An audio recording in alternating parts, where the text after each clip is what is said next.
सत श्री अकाल। तुसी देख रहे हो पंजाबी नैशनल टीवी ते मैं हाँ अमृतपाल शर्मा। असी रोज़ किसी ना किसी राजनीतिक घटना की किसी ना किसी समाजिक घटना की गल करते हैं, सरकारां की गल करते हैं, सरकारां वालों कीते जांदियां बेनियमियां की गल करते हैं, जिहड़े काम करन लई ओह सरकारां चुनियां जांदियां ने ते बाद विच ओह सरकारां ओह काम नहीं करदियां ते भुगतदे होए लोकां की गल करते हैं, परेशान होए लोकां की गल करते हैं ते 5 साल उड़ीकदे लोकां की गल करते हैं। पंजाब सरकार की जो गल करते हैं 2017 ਦੇ ਵਿੱਚ कैप्टन साहब ने यह सरकार बनाई, बड़ा धुआंधार प्रचार किया, बहुत सारे मुद्दों को सामने लैके आंदा क्योंकि 17 तो पहला 10 साल ये सरकार जी सत्ता तो बाहर रही सी। ये जी पार्टी आ सरकार नहीं 2017 ਦੇ ਵਿੱਚ इन्होंने बहुत सारिया गल्लां कीतियां। मुद्दे ਜਿਹੜੇ मुख सी असी सारे जानते हैं, पर जे एक बार फिर तो देखिए तो सब तो वड्डे मुद्दे सी बेअदबी का मामला, रेत माइनिंग का मामला ते सरकार चलाउण वाली धिर श्रोमणी अकाली दल दे जिहड़े मुखी पार्टी सी, जिहड़ी मुख पार्टी सी, जिहड़े उस पार्टी दे मालिक सी, जिहड़े मुख मंत्री सी, डिप्टी मुख मंत्री सी, पार्टी च मिनिस्टर सी, उन्हां वल्लों बनाईयां गईयां जायदादां, उन्हां दे चलदे होए बिजनस की गल सी, ट्रांसपोर्ट का मुद्दा भी सी, ड्रग माफिए का मुद्दा भी सी, पोलीटिकल आकावां दा पुलिस दे उत्ते वधदे होए दबाव का मुद्दा भी सी, होर अनेकां मुद्दे सी।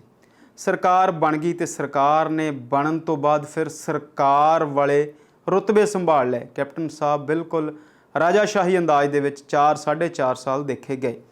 कोई इहो जिहा समा नहीं आया जदों इदां लगे कि कैप्टन साहब हुण बिल्कुल उस फॉर्म दे विच ने फौजी शासक वांग व्यवहार करनगे ते ओह जिहड़े मुद्दिआं नूं उठा के उन्होंने सरकार बनाई आ उन्हां मुद्दिआं ते कोई गल करते, कोई काम करते, कोई एक्शन करते नज़र आउणगे। एक दो बार इदां होया किसी हवाई जहाज़ जा रहे सी, नीचों माइनिंग देखी तो उन्होंने लगा दूसरे दिन अखबारों के विच कि सारा कुछ हो जाएगा।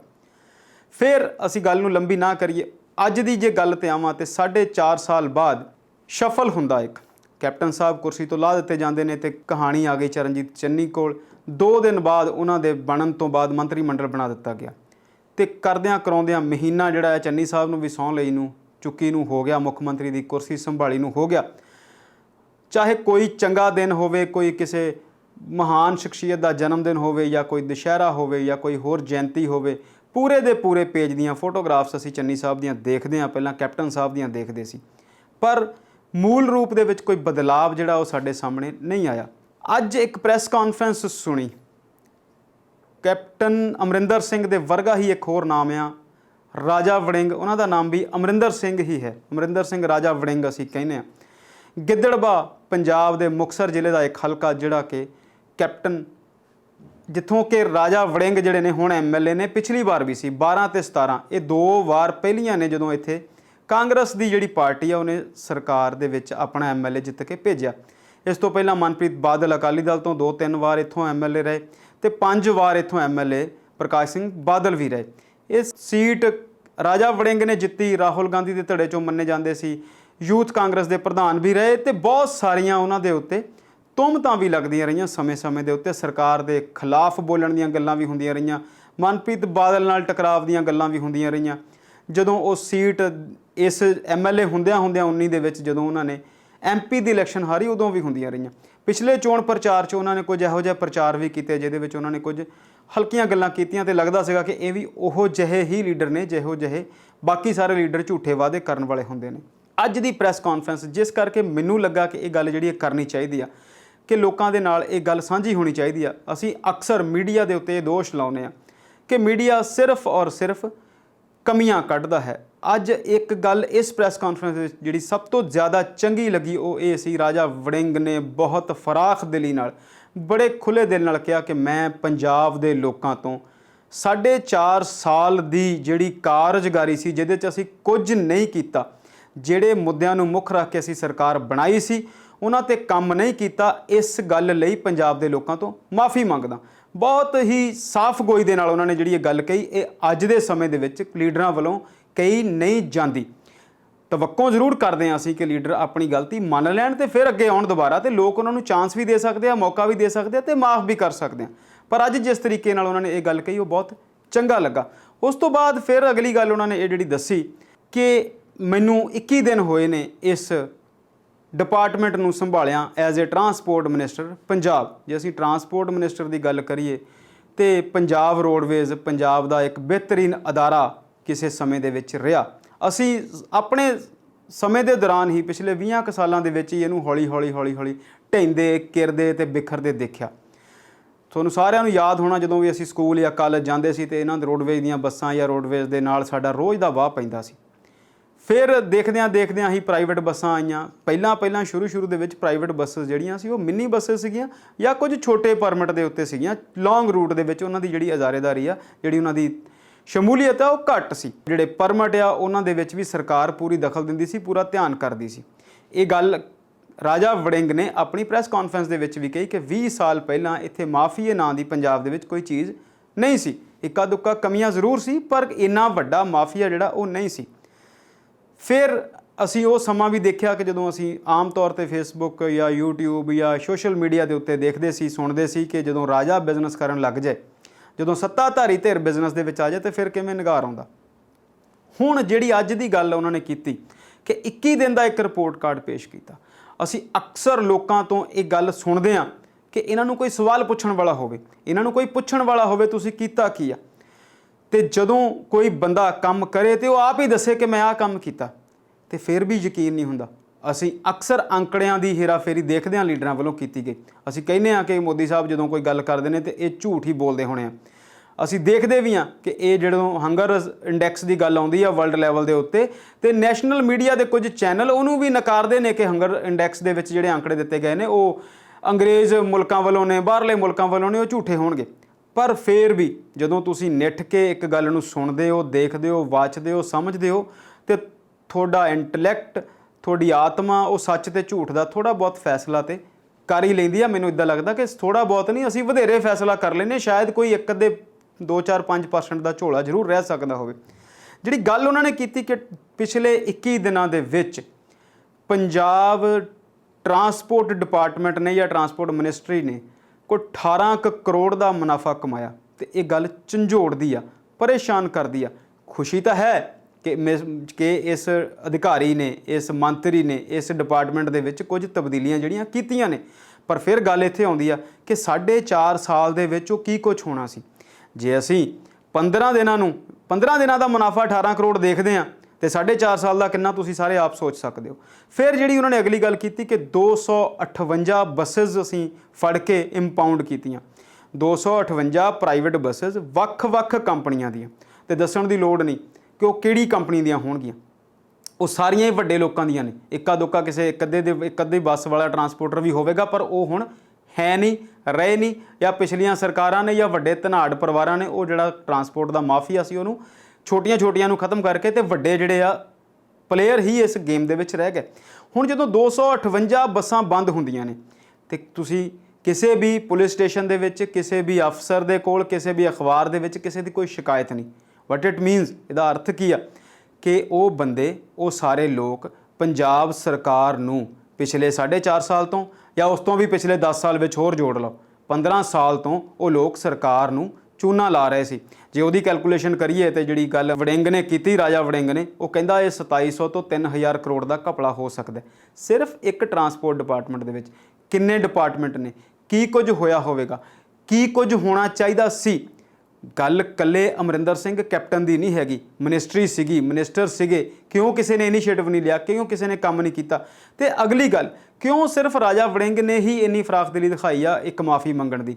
ਦੁਬਾਰਾ ਸਾਰੀ ਕੈਬਨਿਟ ਬਣ ਗਈ ਆ, ਹੋਰ ਕਿਸੇ ਮਿਨਿਸਟਰ ਦਾ ਕੋਈ ਜ਼ਿਕਰ ਨਹੀਂ ਆਉਂਦਾ।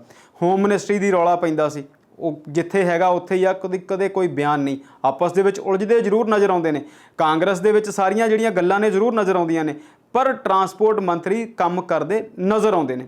ਹਫ਼ਤਾਵਾਰੀ ਉਹਨਾਂ ਨੇ ਗੱਲ ਕੀਤੀ ਕਿ ਅਸੀਂ ਸਾਰੇ ਅੱਡਿਆਂ ਦੇ ਉੱਤੇ ਜਾਂ ਸਾਰੇ ਟਰਾਂਸਪੋਰਟ ਮਹਿਕਮੇ ਦੇ ਵਿੱਚ ਜਿਹੜੀ ਆ ਸਫਾਈ ਕਰਦੇ ਨਜ਼ਰ ਆਵਾਂਗੇ।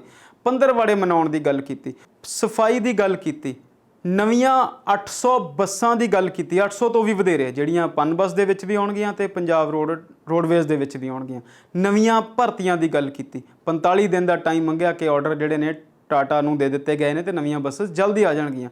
ਟੈਕਸ ਕਲੈਕਸ਼ਨ ਦੀ ਗੱਲ ਕੀਤੀ, ਨਵੀਆਂ ਭਰਤੀਆਂ ਦੀ ਗੱਲ ਕੀਤੀ। ਤੇ ਜੇ ਇਹ ਸਾਰਾ ਕੁਝ ਇਸ ਮਿਨਿਸਟਰ ਵੱਲੋਂ ਕੀਤਾ ਜਾ ਸਕਦਾ ਹੈ ਤੇ ਬਾਕੀਆਂ ਵੱਲੋਂ ਕਿਉਂ ਨਹੀਂ। ਉਹ ਇੱਕ ਚੰਗੀ ਗੱਲ ਸੀ, ਇੱਕ ਚੰਗੀ ਖਬਰ ਸੀ, ਇੱਕ ਚੰਗੀ ਪਹਿਲ ਜਿਹਦੀ ਅਸੀਂ ਗੱਲ ਕੀਤੀ। ਨਾਲ ਦੀ ਨਾਲ ਉਹਨਾਂ ਨੇ ਟੈਕਸ ਕਲੈਕਸ਼ਨ ਦੀ ਗੱਲ ਕੀਤੀ ਕਿ ਇੱਕ ਜਿਹੜੀ ਕਲੈਕਸ਼ਨ ਆ ਉਹਦੇ ਵਿੱਚ ਵੀ ਵਾਧਾ ਹੋਇਆ। ਪਿਛਲੇ ਟੈਕਸ ਲੈਣ ਦੀ ਵੀ ਗੱਲ ਕੀਤੀ ਕਿ ਉਗਰਾਹੀ ਕੀਤੀ ਗਈ।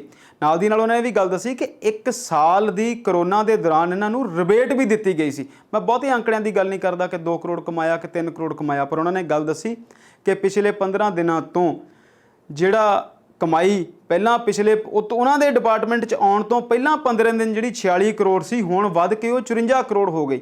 ਅਪਰੋਕਸੀਮੇਟਲੀ 8 ਕਰੋੜ ਰੁਪਈਆ ਉਹਨਾਂ ਦੇ ਸਿਰਫ ਔਰ ਸਿਰਫ ਇਸ ਡਿਪਾਰਟਮੈਂਟ ਵਿੱਚ ਧਿਆਨ ਦੇਣ ਨਾਲ ਹੀ ਵੱਧ ਗਿਆ।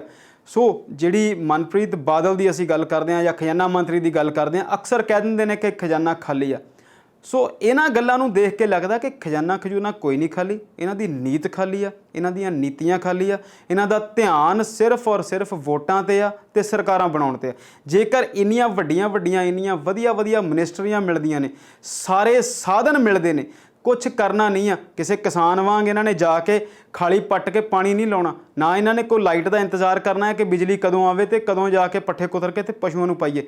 ਗੱਲ ਤਾਂ ਸਿਰਫ ਦਫ਼ਤਰ 'ਚ ਬੈਠ ਕੇ ਰਿਪੋਰਟਾਂ ਆਉਂਦੀਆਂ ਨੇ, ਜਾਂਚ ਹੁੰਦੀ ਆ, ਉਹਨਾਂ ਨੂੰ ਧਿਆਨ ਦੇ ਕੇ ਉਹਨਾਂ 'ਤੇ ਹੁਕਮ ਜਾਰੀ ਕਰਨ ਦੀ ਹੀ ਹੈ, ਜਾਂ ਫਿਰ ਆਪਣੀ ਵੱਡੀ ਗੱਡੀ 'ਚ ਬੈਠ ਕੇ ਇੱਕ ਵਾਰੀ ਪੰਜਾਬ ਦਾ ਦੌਰਾ ਕਰਨ ਦੀ ਹੀ ਹੈ। ਜਦੋਂ ਇਹ ਸਿੱਧੇ ਹੁੰਦੇ ਨੇ ਤਾਂ ਸਾਰਾ ਕੁਝ ਠੀਕ ਹੋ ਜਾਂਦਾ। ਬੜੀ ਮਜ਼ੇ ਦੀ ਗੱਲ ਆ, 2 ਦਿਨ ਪਹਿਲਾਂ ਰਾਜਾ ਵੜਿੰਗ ਅੰਮ੍ਰਿਤਸਰ ਬੱਸ ਸਟੈਂਡ 'ਤੇ ਸੀ, ਤੇ ਮੈਨੂੰ ਅਚਾਨਕ ਹੀ ਦੇਖਣ ਦਾ ਮੌਕਾ ਮਿਲਿਆ ਕਿ ਜਲੰਧਰ ਬੱਸ ਸਟੈਂਡ 'ਚ ਸਫਾਈ ਚੱਲ ਰਹੀ ਸੀ ਤੇ ਉੱਥੇ ਕਿਸੇ ਨੇ ਦੱਸਿਆ ਕਿ ਮੰਤਰੀ ਸਾਹਿਬ ਅੰਮ੍ਰਿਤਸਰ ਨੇ ਕਿਤੇ ਅੰਮ੍ਰਿਤਸਰੋਂ ਗੱਡੀ ਚੱਕ ਕੇ ਇੱਥੇ ਨਾ ਪਹੁੰਚ ਜਾਣ, ਇਸ ਕਰਕੇ ਬੰਦੇ ਸਫਾਈ ਕਰਨ ਲੱਗੇ ਹੋਏ ਨੇ।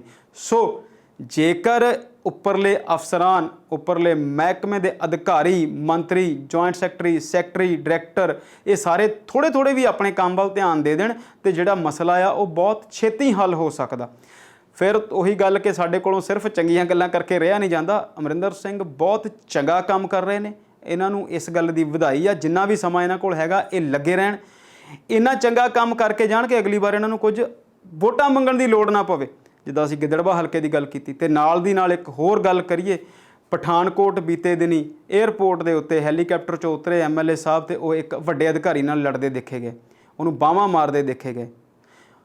ਅਗਲੇ ਹੀ ਦਿਨ ਉਹ ਗੱਲ ਬਹੁਤੀ ਉਛਲੀ ਨਹੀਂ, ਬਹੁਤਾ ਰੌਲਾ ਨਹੀਂ ਪਿਆ, ਪਰ ਅਗਲੇ ਹੀ ਦਿਨ ਇੱਕ ਜਵਾਕ ਨੇ, ਇੱਕ ਛੋਟੀ ਉਮਰ ਦੇ ਮੁੰਡੇ ਨੇ ਉਹਨਾਂ ਨੂੰ ਸਵਾਲ ਪੁੱਛ ਲਿਆ ਕਿ ਤੁਸੀਂ ਕੀਤਾ ਕੀ ਆ। ਸ਼ਾਇਦ ਉਹਨੇ ਤੁਸੀਂ ਦੀ ਬਜਾਏ ਤੂੰ ਕਹਿ ਦਿੱਤਾ, ਤੇ ਇਸ ਤੋਂ ਹੀ ਗੁੱਸੇ ਹੋਏ ਉਸ MLA ਨੇ ਉਸ ਜਵਾਕ ਤੇ ਥੱਪੜਾਂ ਦੀ ਬਛਾਰ ਕੀਤੀ। ਥੱਪੜ ਤੇ ਉਹਨੇ ਮਾਰ ਦਿੱਤੇ ਗੁੱਸੇ ਦੇ ਵਿੱਚ, ਤੇ ਚਮਚੇਪੁਣੇ ਦੀ ਹੱਦ ਦੇਖੋ। ਉਹਨਾਂ ਦੇ ਨਾਲ ਖੜੇ ਜਿਹੜੇ ਲੋਕ ਸੀ ਉਹਨਾਂ ਨੇ ਵੀ ਉਸ ਜਵਾਕ ਨੂੰ ਕੁੱਟਿਆ, ਬਜਾਏ ਕਿ ਇਹ ਕਹਿ ਦਿੰਦੇ ਕਿ ਮੰਤਰੀ ਸਾਹਿਬ ਚਲੋ ਇਹਨੇ ਜੇ ਤੂੰ ਕਹਿ ਵੀ ਦਿੱਤਾ, ਤੁਸੀਂ ਇਹਨਾਂ ਦੇ 2 ਮਾਰ ਲਈਆਂ ਤੇ ਇਸ ਗੱਲ ਨੂੰ ਛੱਡ ਦਈਏ, ਪਰ ਉਹਨਾਂ ਸਾਰੇ ਹੀ ਲੋਕਾਂ ਨੇ ਉਸ ਇਕੱਲੇ ਨੌਜਵਾਨ ਨੂੰ ਕੁੱਟਿਆ। ਕਿਹੋ ਜਿਹੀ ਅਹੰਕਾਰ, ਕਿਹੋ ਜਿਹੀ ਮਾਨਸਿਕਤਾ ਤੇ ਕਿਹੋ ਜਿਹੀ ਸਵਾਲਾਂ ਤੋਂ ਬਚਣ ਦੀ ਪ੍ਰਵਿਰਤੀ ਸਾਡੇ ਲੀਡਰ ਪਾਲੀ ਬੈਠੇ ਨੇ। ਤੇ ਫਿਰ ਇਹ ਸੋਚਦੇ ਨੇ ਕਿ ਅਸੀਂ ਵਿਕਾਸ ਕੀਤਾ ਹੈ, ਅਸੀਂ ਕੰਮ ਕਰਦੇ ਹਾਂ। ਜਦੋਂ ਤੁਸੀਂ ਇਹਨਾਂ ਤੋਂ ਕੋਈ ਪੁੱਛ ਲੈਂਦਾ ਹੈ ਤੇ ਫਿਰ ਇਹ ਇੱਕ ਪਰੇਸ਼ਾਨੀ ਦੇ ਵਿੱਚ ਘਿਰਦੇ ਨਜ਼ਰ ਆਉਂਦੇ ਨੇ। ਬਹੁਤ ਹੀ ਚੰਗਾ ਹੋਵੇ ਜੇ ਇਹ ਲੋਕ ਆਪਣੀ ਸੁਰਤ ਨੂੰ ਟਿਕਾਣੇ ਰੱਖਣ ਤੇ ਰਾਜ ਨਹੀਂ ਸੇਵਾ ਵਾਲਾ ਜਿਹੜਾ ਨਾਅਰਾ ਸ਼੍ਰੋਮਣੀ ਅਕਾਲੀ ਦਲ ਨੇ ਦਿੱਤਾ ਸੀ ਉਹਨੂੰ ਸਾਰੇ ਲੀਡਰ ਯਾਦ ਰੱਖਣ, ਪਰ ਸੇਵਾ ਇਹ ਵਾਲੀ ਨਾ ਕਰਨ ਕਿ ਕਿਸੇ ਨੂੰ ਕੁੱਟਦੇ ਫਿਰਨ ਤੇ ਕਿਸੇ ਨੂੰ ਗਾਲੀਆਂ ਕੱਢਦੇ ਫਿਰਨ ਤੇ ਭਰਤ ਭੂਸ਼ਣ ਆਸ਼ੂ ਜੀ ਵਾਂਗ ਕਿਸੇ DSP ਨਾਲ ਤਕਰਾਰ ਕਰਦੇ ਨਜ਼ਰ ਆਉਣ। ਚੰਗੇ ਕੰਮ ਕਰਨ ਤੇ ਚੰਗੇ ਹੀ ਮੁਲਕ ਦੀ ਤਵੱਕੋ ਇਹਨਾਂ ਤੋਂ ਕੀਤੀ ਜਾਂਦੀ ਆ। ਖਜ਼ਾਨਾ ਖਾਲੀ ਹੈ, ਕਹਾਣੀਆਂ ਇੱਧਰਲੀਆਂ ਉੱਧਰ ਨੇ, ਗ੍ਰਾਂਟਾਂ ਦਾ ਰੌਲਾ ਹੈ, GST ਦਾ ਰੌਲਾ ਹੈ, ਸਟੇਟ ਨਾਲ ਟਕਰਾਵ ਹੈ, ਆਤੰਕਵਾਦ ਦਾ ਰੌਲਾ ਹੈ, ਬਾਰਡਰ ਸਟੇਟ ਹੈ, ਕੇਂਦਰ ਸਰਕਾਰ ਕੁਛ ਨਹੀਂ ਕਰ ਰਹੀ। ਉਹ ਅੰਗਰੇਜ਼ੀ ਵਾਲੀ ਕਹਾਵਤ ਹੈ, if you want to do something you can just do it, ਤੇ ਜੇ ਨਹੀਂ ਕਰਨਾ ਫਿਰ 100 ਬਹਾਨੇ। ਸਤਿ ਸ਼੍ਰੀ ਅਕਾਲ, ਧੰਨਵਾਦ।